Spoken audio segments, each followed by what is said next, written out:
Hey, everybody, welcome. Very excited to have you all here this morning. My name is Catherine Bleich. Catherine Bleich Bonendine. My last name's Bonendine.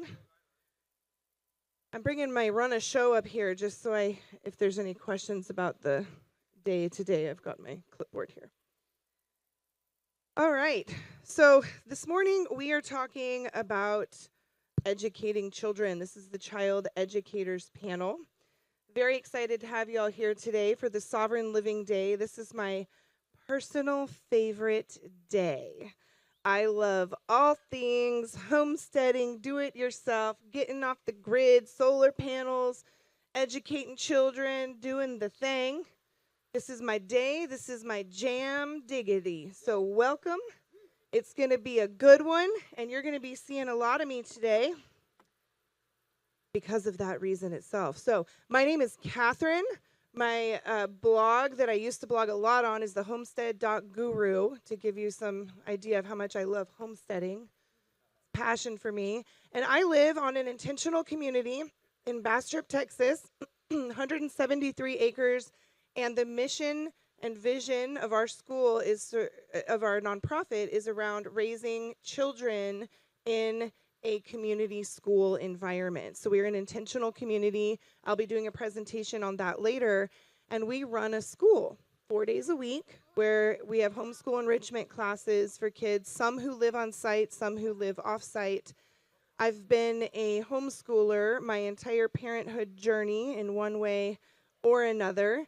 And I am really, really passionate about raising a future generation that is liberated, that is mindful, that knows functional skills in this world, how to grow food. My kids have their hands in the dirt a lot. So what I think I'd like to start out by doing is we'll start on this end and we'll go down.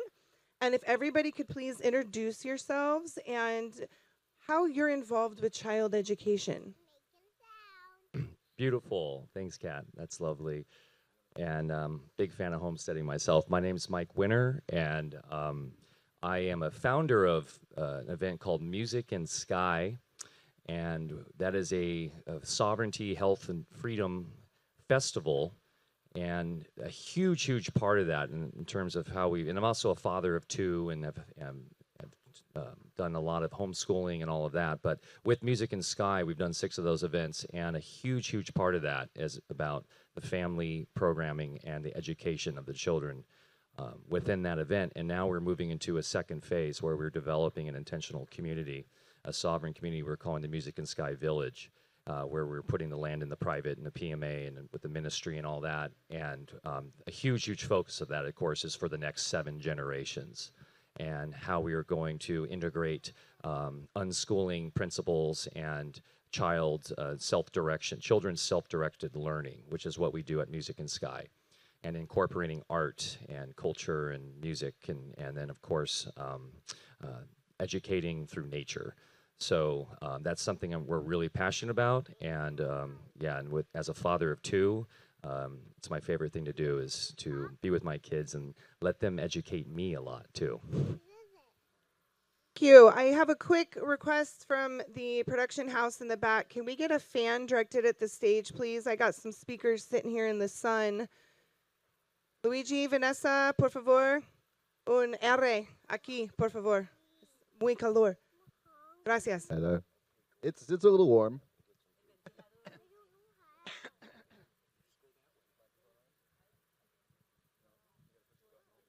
You have to push the button and hold it down. Good morning. It is green. You're right. Good morning. Buenos dias. My name is Adam Biggleson. I am one of the holographic blood brothers, if you've heard of that experience before. My father was Dr. Harvey Biggleson, who pretty much changed medicine in the United States, created the American Holistic Medical Association, and gave out the first homeopathic medical licenses in the United States. So, in my world, my job is to educate and empower people so they can take charge of their health care. Growing up, I was an elementary school teacher for 6 years in San Diego. I've been a music teacher for years. I'm not a teacher, I'm a learning facilitator. I have learned this, right? So for me, There's a great line from Homer Simpson, American hero, right? It says, "Children are the future, unless we stop them now." So the reality is, the children are the future. And with what I do with the microscope, I can spend my time arguing with seniors about hydrogel and graphene and nanotechnology, or I can work on songs for children about the terrain. At this point, I have a new thing going on I'm super excited about. I'm writing children's books. And this is how, as Anna and I are talking on Friday about breaking the spell of disease, this is one way we do this. We start with the children. All right, a generation or two ago, your grandparents knew how to do things. They knew how to take care of themselves. If you got sick, it was grandma's chicken soup, and the main ingredient was love. And we see this, as far as health is concerned, as a big deal. So I'm really excited at this point to get more involved in the child education experience. We definitely have seen what's gone on with schooling, which is an interesting experience. The best thing you can do is keep your kids out of that public school system, most definitely. So Anna and I are working on some very interesting things to support the future. The young kids that are going to be taking care of the world as we're evolving and the cleanse is happening. So I'm really thrilled. Maybe later I'll read you guys one of my children's stories. Might be part of my presentation. Dun, dun, dun. So I'm excited to be here, and I think this is a great thing to talk about. Children are our future, and we will not stop them now.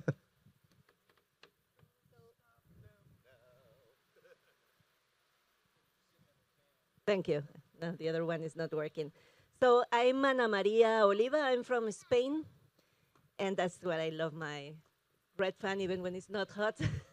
It's just part of my culture. So we created a university working with adults to kind of retrain our minds a little bit. And then we realized that many families were very concerned about their kids.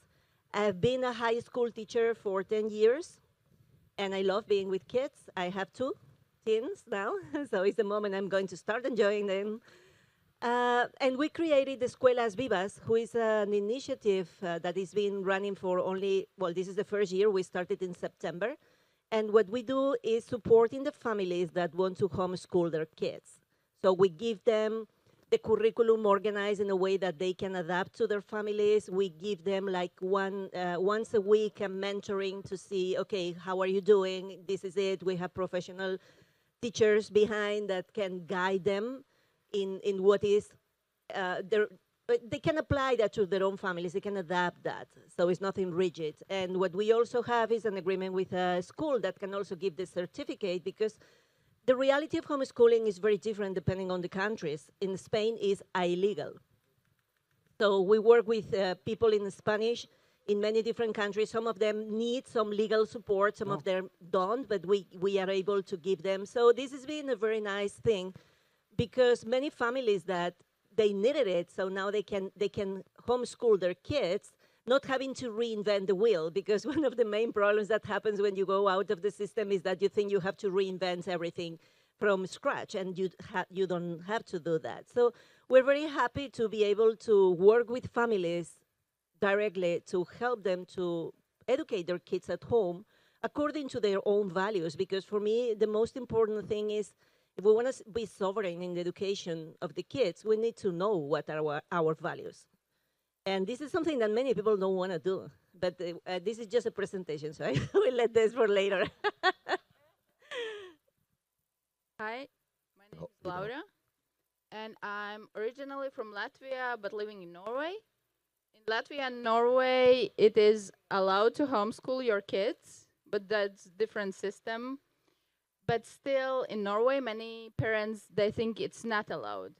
Out of all the millions that live in Norway, we are about 300 something homeschoolers. So it's still not a very, very big thing.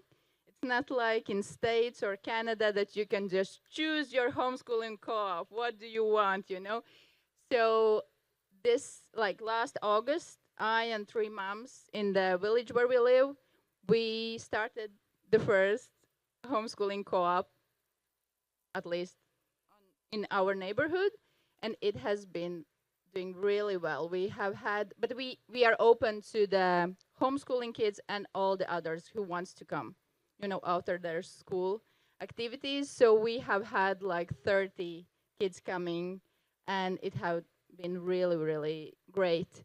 And also, like, I'm dealing still with our family being like, you are damaging your kids. What are they gonna do? This. How are they get a job? And this kind of, okay, calm down. That's the best thing. That's the best thing that's happening with them. Really, believe me. But here at the Anarchapulco, I'm managing the family camp. So Adam, you're already writing books, yeah? So today, after this panel at 11 at the family camp, Charlie Robinson is offering a workshop how to write a book, both for kids and teenagers and adults, whoever. So maybe, Adam, you should come and give your advice as well on how to do it. But so everybody are welcome at the family camp if you want to do that. And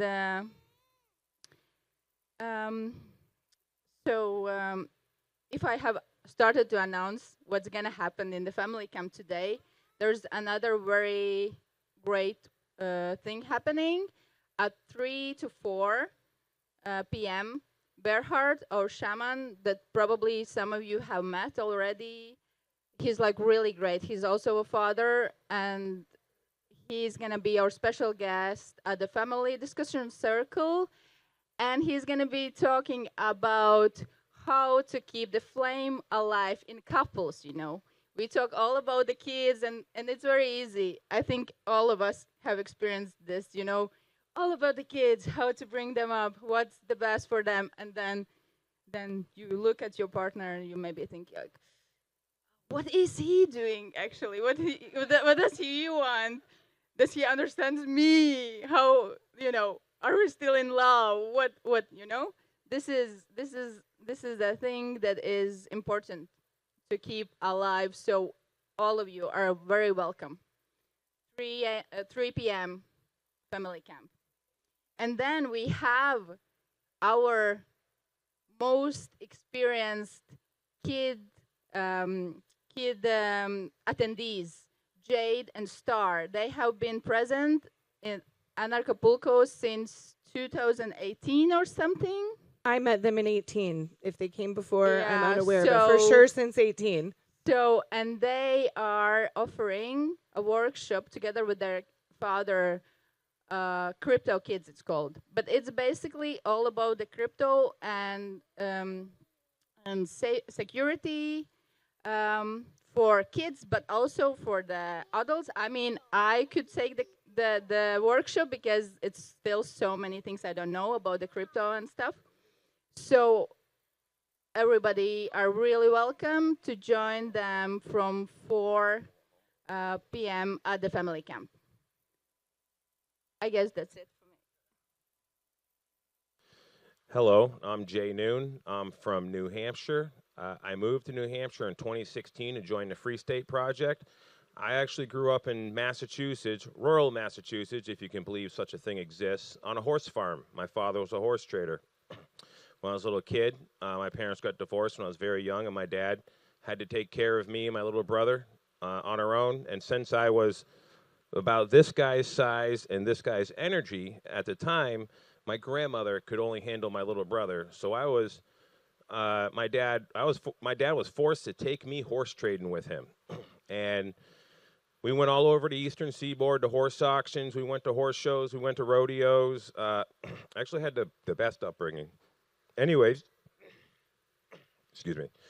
I now run a homeschool co-op, where the purpose of my homeschool co-op, I call it Man Camp. The idea of Man Camp is to restore confidence in mankind. So and I've been doing it for over a decade, essentially. Actually, I've been doing it for a long time, without knowing it. But I've been teaching blacksmithing, welding, things like that to whoever wanted to learn. Since my daughter's been born, she's 5. She'll be 5 tomorrow, actually. We've tailored it to babies and toddlers. So now what we're doing is I got a homeschool co-op that we've put together that where kids are gardening with us. They're helping us raise animals. We're just putting them to work. I got kids that come from the city every week in the summertime, and they are excited to shovel pig poop. And the city kids, the kids living in the the condos and the apartments, they are super thirsty to get on the farm. And so, and another thing about New Hampshire is if you're looking for a very libertarian, anarchist-friendly homeschool community, New Hampshire, from what I understand, has the largest amount of homeschoolers per population. Now, to be fair, New Hampshire only has a 1.3 million population, so there are more homeschoolers in California, but we have per capita the most. And actually, the schools in New Hampshire, the public schools in New Hampshire, Cash, chill. The public schools in New Hampshire have been diminishing right along in the last couple of decades in participation or attendance, I should say. And even there's a town just north of me. I buy a lot of hay from a guy up there, and he's very involved with the local politics, Salisbury, New Hampshire. And he told me this summer when we were stacking hay, it was August, he says, I got good news for you. There's only 6 kids registered to go to kindergarten. And he said, when I put my kids in school, there was 100 kindergartners. So this is how much in that particular rural, this is just outside of Concord, New Hampshire, how much it has shrunk. In New Hampshire, I personally don't care what the government says. I have no allegiance to them, and I have no, and they cannot prove that I am in contract with them. But anyways, if you homeschool your kid in New Hampshire, what the government wants you to do, the state, is they want you to basically write a letter of intent of what your that you're gonna use some curriculum. You can even make it up in your own, and just as long as you have it to show them, you don't have to file it anywhere. And basically, this is like a thing that you put it in your own filing cabinet. And if for some reason you're going to get harassed by the state, oh yeah, here's my letter of intention of how I'm homeschooling or what I'm doing for homeschooling. I don't plan on doing any of that. But so we've got a lot of homeschool families that moved from various states for that purpose because it's simple, it's easy, and it's really encouraged locally. And because of such relaxation on homeschooling, we have huge homeschooling opportunities. And within our homeschool co-op, the kids quite literally have a 4-day homeschool curriculum, which one of them is at my place, my farm. And then like these guys are going on a Friday to another friend's house in the city where they're learning mathematics. They're learning, they do like a 6-week math. They do like a 6-week Spanish. They're doing some science stuff. And even, he's 3 and like a couple years ago, they did a science project and Cypress was 3. It was last year. And a couple of days later, we're walking to a hardware store, and there's a guy spreading salt on the sidewalk, and Cypress goes, "Oh, I learned at Rachel's homeschool that there is that there's that and Rachel's one of the homeschool moms that they do science at, and they learned about how salt is used in making ice cream and melting snow and ice." So my daughter goes, "Oh, he's spreading salt to melt the snow and ice. Salt melts snow and ice, and it's for making ice cream. Dad, can we get some ice cream? I love ice cream." So it's just, and the best return on investment, and I can't say this enough, in your child, is educating them, teaching them about stuff before they're 6 years old is where you get your best return on investment. Thank you. Okay, awesome. Welcome, everybody. You have met the panel. We are a big group of people, and it took us 21 minutes to introduce ourselves. I was letting y'all go for a minute, but I'm going to ask some questions, and my request, I'm not going to be like really strict about it, but my request is that we try to spend about a minute each, and we give some quick responses, okay? So the first thing that I would like to know from each of you is if you are talking to somebody whose families are maybe in the system, where is a good place for them to start learning about options? Are there any books that you recommend? Are there any philosophies that you are really passionate about? Waldorf, Montessori, John Holt, these types of things. So that if there's people in the audience or watching online on the feed who are maybe taking notes because they've got grandkids or children or are planning a family in the future, what are some interesting beginning tidbits that you could give to curious educators? Okay, a couple things. Depends on first where they're at, right? Just like in medicine. So, where are they at? How old are the kids? What's the parents' perspectives on things? John Taylor Gatto book, must-read book about the entire educational system and how it was set up as a Prussian indoctrination system out of Prussia to make little office workers and factory workers. So that's for the parents. More importantly, depends on how old the kids are and where the kids at. And depending on that, ask them. What do they want? Now, obviously, if they're before they're 6 years old, 3, 4, 5, 6, well, that's way more on the parents, of course, as you were saying, Jay. Like, that's the primo time. They're still in delta wave mode. They're in their imagination. They're barely here in the physical, right? So, yeah, about a minute. But, yeah, the kids, they're so intelligent, especially the ones popping in right now, and we cannot forget that. Well said, Mike. I agree with Mike. There's John Taylor Gatto, Richard Grove did the ultimate history lesson, which is an awesome thing for people to see. When you see that, you really understand what schooling is about. And it's interesting because as Anna's from Spain, it doesn't translate. We talk about a school of fish, and they're all together, and it's like this one mind experience. Is this what we want the children to be like? So I think that's a great place to start, Mike, definitely. Also, like Mike said, meeting people where they're at. Talking to children. With the world that I'm in, which I love, my job is to teach those that come to me to learn. As much as I'd love to teach everybody what I know, that's not the way it works. I can't impose my experience upon people. So to meet with parents, to talk with them, to see what they've got going on. For me, music was an awesome experience. Watching children with music, what we can learn through music with coherence and things like that, and harmony is beyond awesome. It's fun. The Waldorf experience for us has been great, although the international Waldorf experience has gotten a little interesting. I think Rudolf Steiner would not be happy with certain things going on there. But to look into some of these other options, they are out there.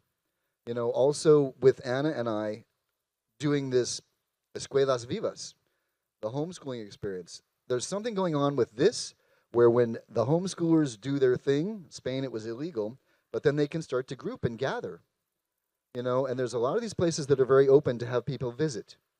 So go visit. Once you see something different, like people don't know what they want till you show it to them. So let them see there's a different option as long as they're asking for it and ready for it. Just want to mention that there are some people getting some body work, and the noises you hear are not anyone being attacked. This is body work. I was concerned a couple times the past couple days, and I was like, oh yeah, eye heels over there. They're doing good work. Okay, carry on. Thank you. Yeah, this ultimate history lesson, that creates a big impact in me. When I watched that documentary, it was like, oh, wow.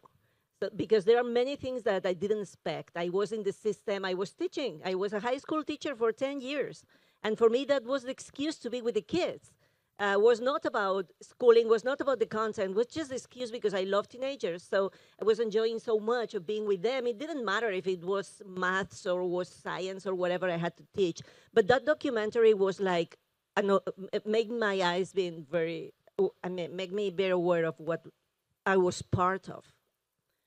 So that is a good starting point. When I started thinking, okay, so now what do I do? Especially with my kids.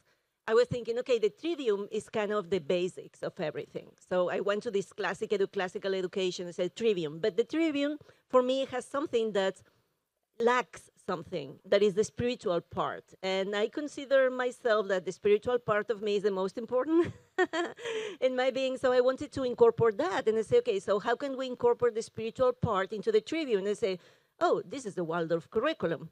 It's just trivium with the spiritual knowledge of how the kids are evolving. Then you go to the Waldorf school, it's not the same. But I think, anyways, it's a good inspiration. The knowledge from Steiner of how the kids, how we evolve as human beings, what makes us human, how to protect the different stages of the development. I think that is really, really interesting. So in the Escuelas Vivas, what we do is that we just adopted this, but it is not the, let's say, it's not the what you do, but it's from where are you doing. So what we teach is what do we expect the kid to understand through this activity, or what do we think that the kid needs to know now. So for me, the Steiner perspective is still the best. Doesn't mean the Waldorf school are always the best, but but the Steiner perspective, I think it is. Agree. We are like all from the Steiner, from the Waldorf school, because I have experience as a teacher, as a kindergarten teacher, and our daughter Elizabeth, she is still in school. She is like, she really wants to. She's struggling with the structure when there are 28 kids in a class and you are not allowed to do certain things that you actually can do because it's too much for the adults. So but the philosophy and the spirit, all the celebrations are fantastic. So that we at the co-op we have been arranging our own celebrations based on the Steiner philosophy, and it has worked really well. But I would like, in our family and many families, when people are ready to learn about homeschooling, self-directed learning, or anything like this, is when they have problems. When their kids are not happy at school, or they just say, I'm not going there anymore, or then they start to think. In Norway, there are thousands of kids not going to school, but they are like in between. Their parents are even not aware or scared of homeschooling, so the kids are just at home and school is demanding them to come, and then they end up in thousands of meetings back and forward, and it's just how it goes, instead of just agree, okay, we are at home and we are doing this our way. And that's I would address when the actual problem occurs and somebody asks. So when I approach people about the future of their children, I ask them quite simply, wouldn't you like your child to be competent, useful, and valuable, by the time they're 18 years old? I think they should be, competent, useful, and valuable by the time they're ready to have, but by the time they're physically capable of having their own children. So that being said, I think I try to convince people to put their kids to work. And there's a big excuse, well, I don't have the land, or some sort of farming, agricultural. And no matter what the age is of a kid, there's quite literally a job for them on the farm or the homestead. If they can crawl, they can be in the garden, and if you're picking weeds, they're just going to mimic you. I mean, basically at that age, they just do whatever anyone else around them is doing. And if they can walk, they can collect eggs, they can throw grain at the chickens. If they're, shortly after they're walking, they're capable of, throwing feed to the pigs, whatever. And so I encourage people to find a farm, find a farmer, bring their kids there, bring their family there, and just offer themselves essentially as free labor. And you may even just have to pay that guy a little bit of money, but it is going to be, the farmer, for you to come there and sort of waste his time while you guys learn how to be valuable to him. And that is extremely valuable for your kids. And, and that shouldn't be unexpected. If you could go give a guy, $50, so you and your kids and your family can take up his time a little bit and start doing some farm chores, a couple times a week or once a week. I mean, that's really great. So, and then if you got older kids, 6, 7, 8, 9 years old, there's, dairy farms need help shoveling poop. This guy shovels poop almost every day. In fact, even if it doesn't need to be clean, he'll clean a chicken coop. If it was just clean yesterday, and we just let him do it because he wants to do it, even though it's a waste of shavings. But that being said, putting your kids to work is probably going to be the most valuable tool useful tool to making them valuable and competent when they're older. Okay, awesome. I'm going to answer the question myself. So for people that are curious about getting out of the system and looking at alternative options, obviously assessing where your family's at. I personally am a huge fan of world schooling. I think travel is so important for children. I know, my 3-year-old's here right now. My older kids have traveled down here before. Watching their brains wire for another language is so beautiful. And I really wish that I had been given that opportunity. Because of my job, I have a really blessed opportunity to give my children residency in another country. And I'm, going for as many passports as possible to give my children as much freedom as possible. So when they become 18, they have choices, right? Because I believe in a decentralized geography. But with that being said, I also believe in having strong roots in multiple places.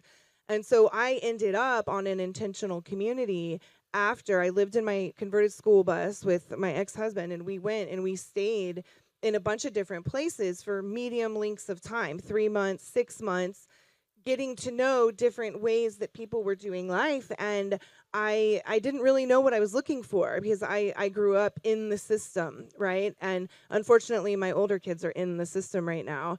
And I'm very sad about that. It's not my choice. This happens when you divorce, right? Sometimes we don't have these choices. And so my kids got all of elementary school as having the coolest childhood.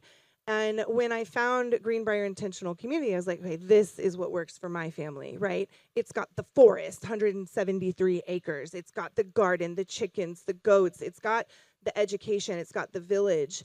For me, what I really, really wanted was to be able to live in my own space, but have a safe place where my children could walk to other people's houses barefoot, free. You can't do that in the suburbs, right? So for me, I really needed an environment where I could raise my children. And I read a lot of books. I read so many books. And I really, really want to encourage people to look into John Taylor Gatto, John Holt, Rudolf Steiner. I was gifted a homeschool curriculum called the Christophorus at Home Waldorf curriculum. And if you have young children, whether you have it is written kind of from a Christian perspective, and for me, it's like I'm very spiritual, and I'm able to pick and choose what works for me. But I was gifted that for age 3 to 7, and what I found was that gift changed my life because it severely impacted the way I was raising my children inside the home. So my personal recommendation is to read and to go and to visit farms, see if that's what works for you. Go visit Waldorf schools in the city, go visit Montessori schools. There's all sorts of different ways. There's world schooling, there's unschooling, there's farm schooling. There's just so many different variety, especially in the United States. But if you're coming from a place where things are more oppressive, then it really is important to travel and go to places where it's less so that you can figure out what actually works for you, because you likely won't have as many options in your area like Laura, or create your own option. With that being said, I heard you mention something about, you love the philosophy of the Waldorf Foundation, but like all things, good philosophies have bad institutions built on top of them, right? And so all of this can be institutionalized, including anarchy and freedom, believe it or not. Freedom sells, it's monetizable, and institutions can be built. And so my question is, you inspired this question, so I'm going to ask you first, and then if anyone else has something to chime into, what are some red flags to look out for in alternative education? What are some no-nos? Have you ever walked into a situation, you hinted at one, where it's like, this isn't good? And for people who maybe aren't as involved or who are curious, I think this is really important that we as a community are speaking to that. That's a great question. Red flags are very interesting. So for us, we had one recently. We have a local Waldorf school that is great. You know, we appreciate being able to do this as much as we can. So as the kids come home and they're learning about physiology, correct? Right, physiology. And the kids come home and what'd you learn today? We learned about mucus. You know, kids with their one-word answers. Mucus. What'd you learn about mucus? It's in the nose.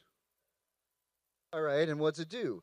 It protects us from germs and bacteria. Wait, right there. Because this is my world. I am not afraid of germs and bacteria as we are made of them. You see me wearing my Germs R Us t-shirt, things like that, right? And the kids are funny because we want to make sure that they're really not getting these little seeds that we don't want there. So then we have to have the conversation with them. And it's funny because Anna's kids are 12. They're awesome kids. Ruben and Matthias, you may see them running around. They really have a good grounding experience. They're very grounded. So we can have that conversation with them. Always asking the children when we're eating lunch, how was your day? What was going on? What did you learn? And it seems like they hate telling me these things, which is funny.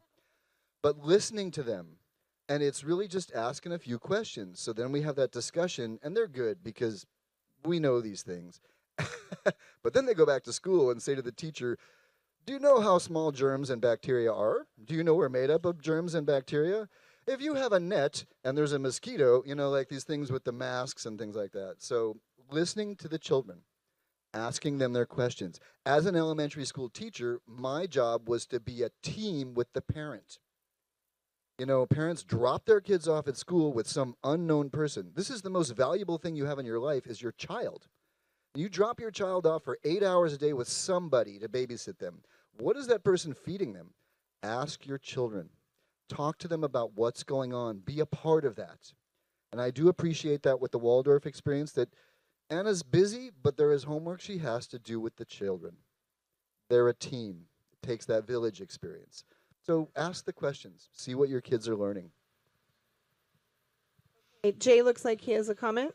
Red flag with these alternative schooling programs is, are they government subsidized? I look at all government subsidized as government subsidies as jurisdictional traps. For example, the only people I know that have ever had their children taken away by Child Protective Services are the ones that were collecting some kind of welfare, food stamps, fuel assistance, had some kind of family court order, blah, blah, blah, whatever. Same thing with the only farmers that I've ever met that have gotten in trouble with like the USDA or whatever, you know, state things. These are the guys that when it came down to it, what's the evidence that you have, you know, a right to you know, subject me to your jurisdiction? And it comes down to, well, you signed up for the Massachusetts Manure Management Program. And by signing up to that, you accepted to follow, you know, this statute, blah, blah, blah, that no rational man's ever going to read because it's thousands of pages. For example, it's just like what makes you liable for motor vehicle rules and regulations is the fact that you got a permission slip called the driver's license. So the red flag is government subsidies. They are jurisdictional traps. Yeah, and when I put my children in the school they are now, that is a Waldorf school, the director made me sign a paper that says, you know that the school is not a legal school. It's not in the system. And I say, yeah, I know that. If it was in the system, I wouldn't put my kids here. You know, so this is something very important, but it depends on the countries. I say in Spain is illegal. So the only way in Spain is not putting the kids in the school ever. Then they never go after you because you are not in the system. But if you have them in the system and you take them out, they go after you all the time. So there are ways of doing the things. And that the nice thing is that now I can give the certification to the school my kids are from the United States because we did this trick. So now I can make them legal, although they are not legal, but they can use that paper for the system if they need it. For me, a red flag in my own personal experience is when the teacher always wins. When the kids come and there is a problem and the teacher always finds a way, so as the kids are the guilty and say, okay, I don't agree with that. Oh, is that you bring too much food for the snack in the morning. How can you tell me, I'm the mom, that my kids are getting too much food? Stupid things like this, or things like you say, okay, my kids are going to be out of town because we travel a lot, and then that is a, you're doing bad, you're doing wrong. It's like, you know what, Shame. my kids learn much more traveling than what they learn in the school. So don't make me feel bad. When the teacher is making me feel bad because I'm not a good mom, that's a super red flag for me. This is something I hate. When in the school they tell me, don't travel with them. No, I'm sorry, I'm going to travel with them. Or then they punish them and they make lose all the recreo. How's that? Recess. Yeah, the recess, because they have to recuperate everything that they didn't do. Look, life is not that way. I mean, this for me are things that I don't like at all in the school. So that makes me think, okay, there is something there that I don't agree, definitely. So I would advise exactly this. You meet with the teacher, with your no, like Elizabeth has two teachers. They are really great, but they are sometimes trapped in the curriculum or the what they have to do or what they are physically able to do with such a big group of children. And if it, because basically those teachers gonna be the ones who gonna be communicating with your kid and with you. And then if it feels right with them, then it's gonna most probably feel right, at least till some point. And you will get the signs from the kids when it doesn't work. And then you go from there. And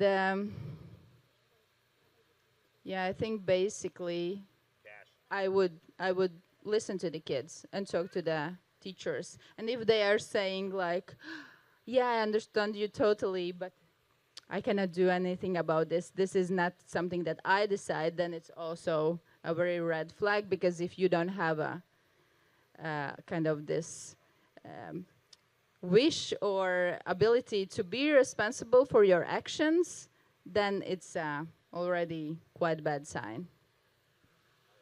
I have one thing. You can tell we're with a bunch of unschoolers because nobody's stayed at a minute.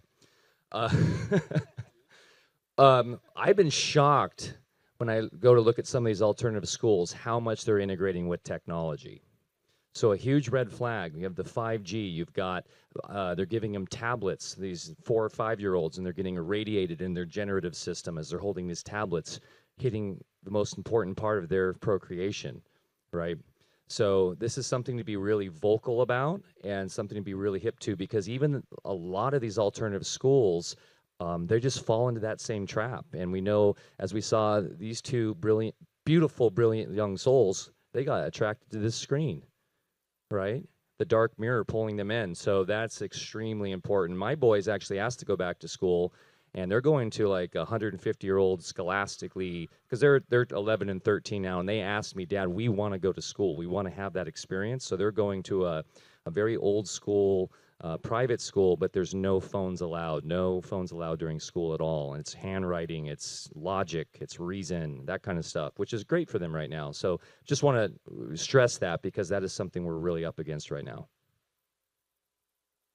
All right, a red flag that I have seen in alternative school communities is being super dogmatic to an ideology. And, for example, if someone is super dogmatic to Waldorf, they're like, no plastic ever.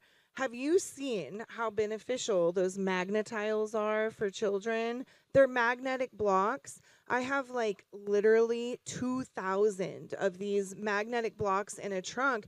And my older kids still play with my 3-year-old with these, and they build these giant worlds, right?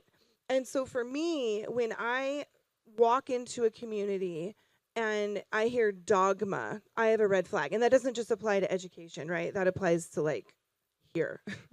That's why we have people with differing thoughts on the stage. That's why we have germ theorists and terrain theorists. And I think it's really important that we are able to explore all the types of options. So that for me, unschoolers, who raise their children to think school is always bad. No, it's not. It's not. His kids want to go to school. My kids live on a property where we run a school, and I am telling you, these kids want to be there. They don't want Christmas break. They don't want summer break. They don't want weekends. It's the adults that are like, yo, come on. We are exhausted. We're taking 2 weeks for Christmas. No, no. You know, like they really love being together and they love doing the schooling. So I think anytime we step into black and white thinking, that's a huge red flag for me. And I would just encourage you to protect your family from getting too deeply involved with any community that, you know, comes from that sort of mindset. So I'm probably the only person here who has children in public school. But this is a thing, I'm sure I'm not the only person here at Anarchapulco that has children at public school. I've been able to create an environment where I feel like I can kind of counteract some of that. My kids are in their 4th semester at a public school, but not everybody lives on an intentional community designed around homeschooling, where there's chickens, goats, and I know what Jay's answer is going to be already. So here's my question. I know the answer before I ask the question.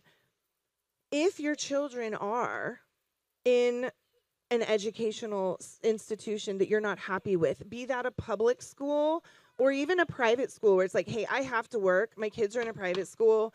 I'm 50% happy. So kids, I'm happy for you guys to play, but when we start making noises, it becomes really disruptive. Thank you. Someone tell me what I was talking about. Mom brain. That was mom brain right there. Y'all watched it in real time. That's literally called mom brain. What was I talking about? Oh, okay. So if your children are in an academic environment that you're not happy with, whether it's public school, whether it's private school, what can you do at home to counteract the influences you're not happy with? What can you do at home to actually cultivate the things that I think most of us are seeking with these alternative education models? We'll go down the row. Great question. And a lot of people are facing this right now in our community, in Alpha Vedic and stuff. And I tell you what, this is life, right? This is actually, look at this as a great challenge because you want resilient, productive, beautiful, responsible young children, your young adults, you know, as they get in their teenage years, to be able to go out into the world and know how to navigate, right, with navigate it with all of these people around them that are in the conventional system. So it's actually a great test for the parents, and it's part of parenting, and it's part of, like Adam was saying, asking the questions. What did you learn today? You know, well, and it could be something ridiculous about history or about gender or whatnot, and then you use that as the true lesson. And so it's actually, once again, I'm a half glass full guy. You can look at it as a great way to actually educate your children when you're home. And then, of course, it's about trust. It's about if you've done your job, and it depends, once again, upon their age. If you've done their job and they're going into that institution, you know they're that spark of light and that spark of intelligence to help all those other poor kids that don't have those types of parents. And so it's actually doing a great service, too. Just want to mention a housekeeping thing. We love kids at Anarchapulco, and I really believe in this concept called revillaging, and that means helping each other out, you know, when our kids are in a state. And so I just want everybody to like be welcoming, be loving, be kind, but also our kids need our community feedback. So it's okay to gently let them know if they're disrupting you. I just want to let you all know that, like, that's okay. Hello, yes, I'm back. Yes, I agree with that. I love children. They're some of my best friends. And talking to children as people is very interesting. As the woman in the grocery store is holding the baby and the baby is screaming its head off, and I look at the baby and say, nobody wants to hear that. It's not going to help. And the baby looks at me and stops crying, and the mom turns around, I just look away. Talk to them like they're people. But really asking those questions, I really think, my dad did a video once and said, if you want to be happy and healthy, you want your family to be healthy, have everyone come home for dinner. Have your children help you cook, have them set the table, ask them about their day. You know, and we enjoy this. The kids are so funny because they never want to answer my questions. What did you learn today? Well, we learned about Africa. What'd you learn? It's a violent country. What? What? Let's talk about this for a moment. So that's the lesson. The real important thing is we are the teachers. When Anna asks the questions and we listen to the answers and we have that discussion, like Mike said, that's where the real learning happens. So you really need to be a part of what's going on. As much as some of us has so many things going on and we have to work and do these things, those are your children. And like I said before, that's the future. Take the time to talk to them. Listen to what they say and meet them where they're at and help them do the Miyagi thing, right? Those little things are really a big deal, the conversations. Yeah, and it's going to depend on the age of the kid too, because when the kids are little, what they need is that you play with them too, that you spend hours. And we were light with this quality time. Relationships are not built with quality time, are built with quantity time. We need to spend time. We need to get bored together. I don't have to be the entertainment for my kids, but my kids need me, especially when they're little. Then for me, the best way to compensate all the stupidity is nature. Just go with them to nature, put them doing sports, things that they need to use their body, because in the school they are only using their brains, so they need to come to their body again. But it depends on the age. So it's very important, the communication. It's very important that you get on track of everything they're learning. Exactly. They came once with something. Africa is a violent continent, and they say, "Good, put any adjective but violent." I mean, this is the most stupid thing, and it's a Waldorf school. So you call the teacher and say, "Why are you teaching this to the kids?" And you don't just drop it because I'm lazy, I'm tired, or I have many other things to do. You have to be on top of that, and you need to realize that that's your job. And the other job is to sustain this, that this is your job, is parenting. And I feel myself, because I mean, I'm very tired most of the time. I have so many things to do, and I need to remind myself, this is your real job. Spend time with your kids, ask, create the conversation, create the communication, because it will come a day that is going to be more and more difficult. And what you haven't done before, it's going to be very difficult to be done. And not be so, and trust the process and trust the kids. I think that we don't trust our kids so much. If we did, it would be like easier, because I know my kids can think by themselves. So when the teacher is saying certain things, sometimes they say, "Bah, that's ridiculous. This is not," and this is, I mean, we need to trust them. We need to trust the job we've done too, not just thinking that we need to overprotect them all the time. I think the more we trust them, the easier it is for them to trust themselves too. I agree on the trust. But I think this question is very difficult, because we had Gustav's in a public school for 2 years, and it got really difficult, and we were talking, and he was like, "So you mean that it's wise sometimes not to tell everything you think, or that the things that they are doing at school are not exactly so healthy or wise or whatever? Why do you put me to this? Why do I have to go there?" And then we were like, "Yeah, really, this is a good question, And then for us it was, okay, you don't have to go to school, We can do it differently. So I don't have really the answer. I'm sorry. Well, I really strongly agree with. Here, Laura will open that for you, Kesh. I strongly agree with Adam had to say.